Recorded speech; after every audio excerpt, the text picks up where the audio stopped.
मी आणि आईने ठरवलं की आज स्वयंपाकघरात न जाता मुंबई दर्शनला जायचं आणि अहोंनी तिकीट बुक केलं आणि आम्ही तिघे मी आई आणि बाबा मुंबई दर्शनाला निघालो. सकाळी लवकर उठून आवरून आम्ही उत्साहात निघालो. 7ची मुंबई दर्शनची गाडी पकडली आणि आमचा सुंदर प्रवास सुरू झाला. बस मुंबईच्या गजबजलेल्या रस्त्यांमधून पुढे सरकत होती आणि आम्ही खिडकीतून बाहेर बघत प्रत्येक क्षणाचा आनंद घेत होतो. बस अटल सेतूवरून गेली. उंचावरून दिसणारा समुद्र आणि शहराचं सौंदर्य खूपच मनमोहक होतं. त्यानंतर इस्कॉन टेम्पलला गेलो. तिथली शांतता, भजनांचा मंद स्वर आणि प्रसन्न वातावरण मनाला अगदी शांत करून गेलं. नंतर गाईडने त्यांच्या क्रूजमध्ये बसवलं. तब्बल 1 तास आम्ही त्या क्रूजवरून समुद्रात फिरलो. भर उन्हातही तिथे इतका गार वारा येत होता. क्रूजवर त्यांनी गाणी लावली. सुरुवातीला सगळे शांत बसून नजारा एन्जॉय करत होते. पण काहींना राहवलं नाही आणि त्यांचे पाय थिरकायला लागलेच. गाणी, वातावरण सगळं एकदम भारी होतं. इतकं फिरल्यानंतर भूक लागलीच होती. मग आम्ही एक छान रेस्टॉरंटमध्ये जाऊन गरमागरम डोसा खाल्ला. त्यानंतर आम्ही एका गार्डनमध्ये जाऊन निवांत बसलो. झाडांची सावलीखाली तर थकवाच गेला. हलकासा वारा आणि शांतता. अगदी रिलॅक्स झालं. मग आम्ही गेटवे ऑफ इंडिया पाहिलं. समुद्राच्या काठावर उभं असलेलं ते भव्य स्मारक. त्याच्या आसपासचा थंड वारा आणि लाटांचा आवाज. सगळंच मनाला प्रसन्न करत होतं. तिथे खूप गर्दी असल्याने आम्ही जास्त वेळ तिथे थांबलो नाही आणि परत निघालो. त्यानंतर मंत्रालय, वानखेडे स्टेडियम, लॅम्बॉर्गिनीचं शोरूम बघितलं. वा, इतक्या सुंदर गाड्या पण महागड्या म्हणून मोह आवरला आणि दुसरीकडे लक्ष वळवलं.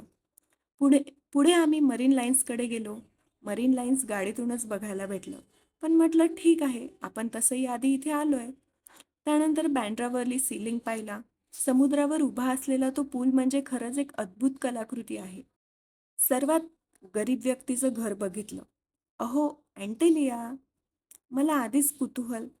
त्यात ते बघितल्यावर तर अजूनच. नंतर त्या सिलिंगवरून माझा फेवरेट स्टार म्हणजे शाहिद कपूर. त्याची बिल्डिंग दिसली. त्यामुळे तर अजूनच टूर सार्थक झाल्यासारखं वाटत होतं. नंतर आम्ही national museum of Indian cinema बघायला गेलो. 4 मजल्यांवर पसरलेलं ते संग्रहालय खूपच माहितीपूर्ण होतं.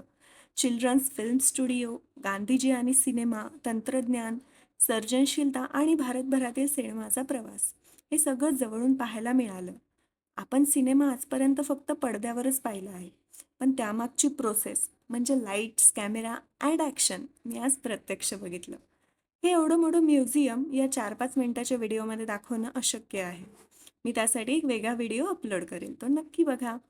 नंतर तिथे मग मी माझा व्हर्चुअल मेकअप केला, फोटोज क्लिक्स केले. तरी एक फ्लोअर बंद होता होता राहिला, पण तो आम्ही बघितला आणि रिटर्न निघालो. हे म्युझियम अँटिलिओ बंगलोच्या अगदी 5 मिनिटाच्या अंतरावर होतं. त्यामुळे तो बंगलो अगदी जवळून बघायला मिळाला. नंतर पुढे लता मंगेशकर, ईशा अंबानी हाऊस, गॅलक्सी, बसेरा, मन्नत आणि त्यासमोरचा व्ह्यू म्हणजे जन्नत दोन्ही दाखवले.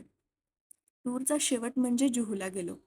जरी तिथला सुंदर सूर्यास्त पाहायला मिळाला नाही, तरी आम्ही वाळूत निवांत बसलो. पायाखाली थंडगार वाळू, समोर समुद्र आणि संध्याकाळचं हलकं वातावरण. खूपच शांत आणि सुखद होतं. आजचा दिवस म्हणजे एक सुंदर आठवण बनून राहिला. ऊन खूप होतं, पण त्या सगळ्या अनुभवांमुळे आणि एसी बसमुळे आम्हाला काहीच त्रास झाला नाही. उलट प्रत्येक क्षण आम्ही मनापासून एन्जॉय केला. मग आम्ही घरी परतलो. आई-बाबांसोबत फिरण्याचा मला योग आला नाही, पण माझ्या प्रिय अहोंमुळे ते शक्य झालं.